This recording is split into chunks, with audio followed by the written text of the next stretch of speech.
Hey guys, Drifter here. A lot of you send me messages asking how do I get better with dual shotguns, or what's the best way to use a submachine gun, or since I post a lot of close quarters gameplay, a lot of you ask me questions about how to use a specific gun or what to do in a certain situation, so I decided to make a video of all the best close quarters tips and tricks that I know and all the things that should make you a much better close quarters player.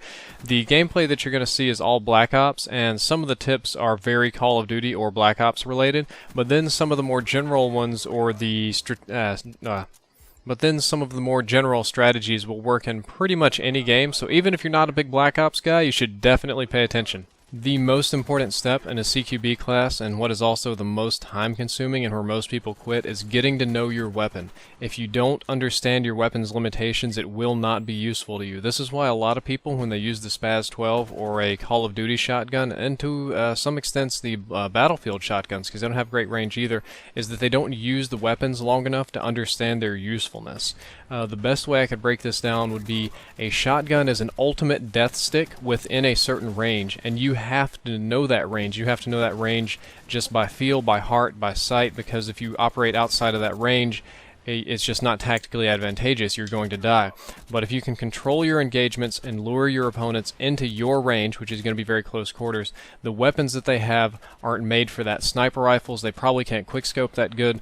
The big rifles they have, when they aim down sights, they can't look left and right fast enough. They're going to be forced to hip fire spray you, whereas you can aim down sights, or not even aim down sights at all, and just move and continue to pummel them.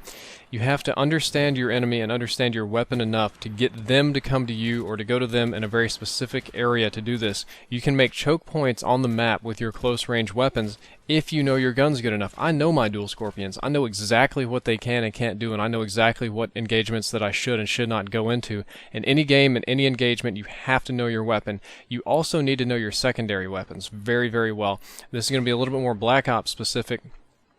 When I'm dual wielding, I almost always use dual CZ75s as secondary weapons. If I wasn't going to use those, it would be dual Pythons, but I use dual CZ75s only because they draw really, really fast, and a little bit because they have a lot of ammunition, but they pop out almost as soon as I hit the Y button. I can pull out my dual CZ75s, and I do this because if I'm very, very close range with somebody and I run out of ammunition, they're going to be able to kill me very, very easily, and I do not need a weapon with a long draw time. I have to get back to shooting very quickly. My other secondary weapon of choice is the dual Pythons when I'm dual wielding sometimes, because they do a lot of damage, but they don't draw nearly as fast, so I get killed a lot while I'm pulling them out. When I'm running a submachine gun like the MP5K Silenced, I use a more medium range weapon because it's possible that I would run out of ammunition during a medium range engagement, so I use the Python ACOG because I can still pick people off from pretty far away. But what you need to do in any game is find a secondary weapon that you are familiar with and that gives you some advantage that complements your class, whether it be its range, its rate of fire, its draw time. Draw time's really the big one for me, but you need to have a secondary weapon that you know will complement your combat situation and style. Your grenades also need to be suited for this. This is a Black Ops only advice. I use concussion grenades in my close quarters classes because they throw very quickly. I can throw a concussion grenade almost the second I tap the button. Flashbangs I have to wait and prime, and I don't have time for that. When I'm up in somebody's face with dual Scorpions or a shotgun or a little submachine gun, I do not have time to wait to prime to throw the grenade. Also, another Black Ops tip, do not sell short the Tomahawks. If you're going to use a close range class, you can have a very long range secondary. I use my Tomahawks like long range weapons because if I catch somebody camping or sitting in a window or sitting still in a situation where I would not have the advantage if they don't see me, or if I think that I can react fast enough, I can throw a Tomahawk at nearly unlimited range and hit them in the face and kill them. Also, you can throw Tomahawks while you're climbing up and down, because if you're using close quarters, if you're using lightweight in these other classes, you're going to be doing a lot of climbing up and down to try and confuse your enemy. That's the next thing. That's what we're going to talk about next. And that is your biggest weakness. You are vulnerable going up the ladder. You are vulnerable climbing in the window, but for some reason you can throw Tomahawks while you're doing that. As a close quarters combat player, you need what I would call total situational awareness. You need this more than if you were at long or mid-range, because your reaction time and your positioning are much, much more important, and you have less time to reposition. You have to use all of the tools available to you all the time to predict the enemy's movements and know where they are. You have to use your radar, you have to use your turtle beaches and listen to footsteps. I don't normally do that too much. That's probably my biggest weakness, is that I don't use the nice audio that comes with the game. You also need to look at your teammates, know which direction direction your teammates are facing, what they're shooting at, where their location is. If they get shot, you need to see if you saw where the bullets came from. If you saw them spin around and look a certain direction, that means the enemy is right there. But more than this, that's only the input side of this total situational awareness, and most of that you get from the mini-map, from your game audio, or from if you just look around the corner and you see your teammate die. What you need to do next is the hard part. This is what separates the good players from the bad players, is you have to be able to predict what your enemy is going to do next and estimate where they are. This is also where a sociopath would do very badly because they can't empathize very well. They can only calculate. But if you are doing this and you see red dots and you see where they're moving and then the radar gets cut off, if you're playing Battlefield, if your sniper buddy tags somebody in the distance and you see them moving, you want to know where they're going. You want to put yourself in your enemy's shoes. You want to know what their objectives are, where they're going. If you were there and you were using what they were using and in their situation, what would you try to do? And what would be the one thing you don't want to happen? What if if they're going down a hallway and they know the objective is at the end of the hallway and you know what they're going to do is come and look on that little left side real quickly and then keep moving, you should just sit there and wait because you know they're going for the objective. They're not going for you. You'll hear the footsteps, you'll hear them stop, you'll hear them look, and then once they start moving again, that's when you move out and attack from behind. CQB, you don't want to lure people into one-to-one, face-to-face confrontations because, or not usually, because your weapons aren't guaranteed to win, even though they're very close range. There's no reason to do that when you can hit them from the sides or from behind or after you flash them. You want to go with the guaranteed kill every time, and you have to know what your enemies are doing. You have to... I feel very repetitive when I say this, but you have to put yourself in their shoes. Think like they would think. If you can't pretend to be them even for a quarter second, if you can't guesstimate what they were going to do, or if an enemy sees you and you run around a corner, you have to immediately think, if you were your enemy and you just saw you run around the corner, which side would you guess that you would be running to? That's what you have to do. You have to think on what they would guess, and then you go the opposite so that you have the element of surprise every single time. Even with total situational awareness, you should never sell short having a good reaction time. You have to be able to make decisions very, very quickly, and when it comes down to it, you have to be able to guess, you have to be able to spray, and you have to be able to aim down sights and react incredibly fast. If you're going to play close quarters, I would recommend turning your sensitivity up higher than average. This is going to give you the ability to turn around faster, to look left and right faster than the people that you're going to be facing off against, and it's generally going to help with your mobility if you need to make a complicated jump or cornering or anything like that. But you need to be able to choose. If you get confronted with an enemy, you can't deer in the headlights, you can't go blank, you can't freak out.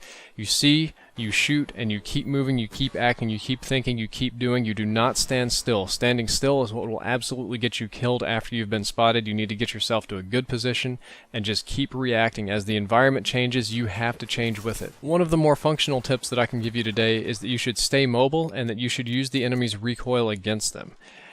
The enemy's big disadvantage over you is that they are slow, they have to aim down sights, their weapons, if they move fast, then they're not accurate, but you can move fast and be accurate at the same time, so why not do that? When you see an enemy and they engage you, say one-to-one, face-to-face combat, you should never run straight at them. Never ever do that, because that gives you a disadvantage. You're just running straight into all their bullets.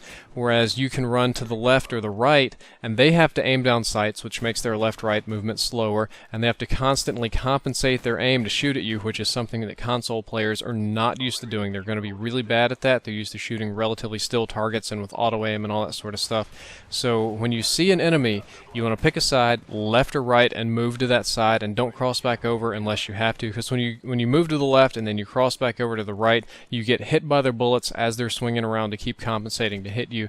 But you can keep doing that. You can keep moving left, you can keep moving right, you can jump, you can duck, and your accuracy is not affected. Your weapons are just as effective doing that as they are standing completely still, so you should be maximizing your movement and bouncing around like a little bastard monkey so that they cannot hit you.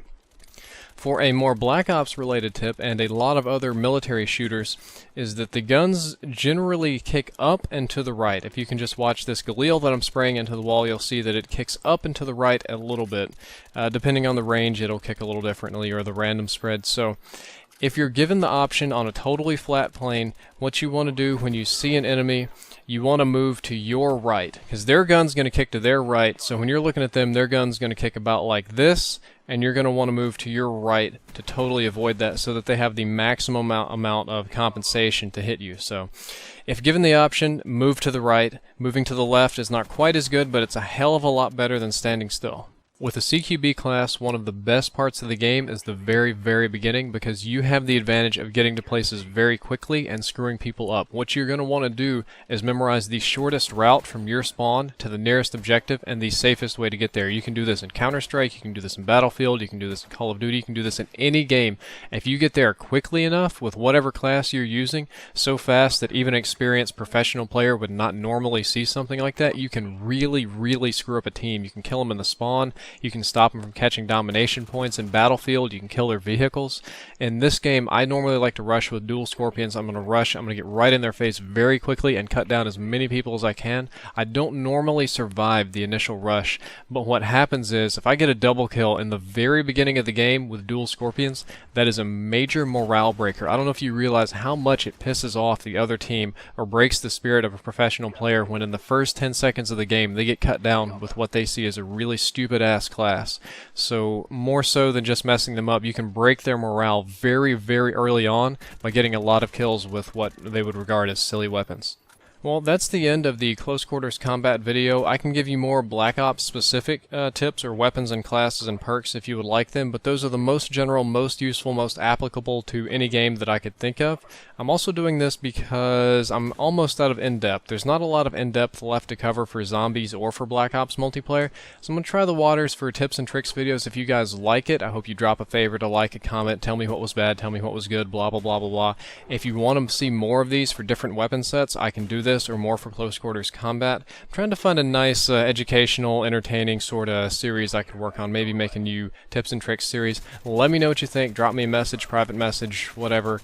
My dog is licking his asshole right now. I can just hear it. Ugh. Drifter out.